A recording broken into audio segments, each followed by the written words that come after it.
Pozdravljeni, sem Mojca, na Srednji trgovski šoli Ljubljana učim strokovne predmete v programih prodajalec in ekonomski tehnik. Tole pa moj kolega Jerži. Živijo, jaz sem Jerži, jaz tudi učim strokovne predmete in sicer aranžerstvo, dekoraterstvo, metode oglaševanja, vizualne komunikacije.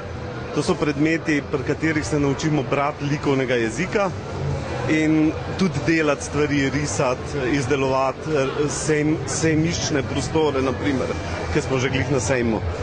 Zdaj pa ti dam nazaj. Ja, naši dijaki, ko končajo naše programe, ekonomski tehnik, aranžerski tehnik, prodajalec, lahko prodajajo, lahko urejajo sejmske prostore, delajo v marketingu, v komerciali, potem urejajo likovne in fotografske stvari za prodajalne, za ostala podjetja, skratka skrbijo za estetske in materialne potrebe naših kupcev. Čau, midve so pa Petra pa Marjetka, sva iz aranžerske šole. Na šoli nama je všeč, ker imamo veliko praktičnega pouka.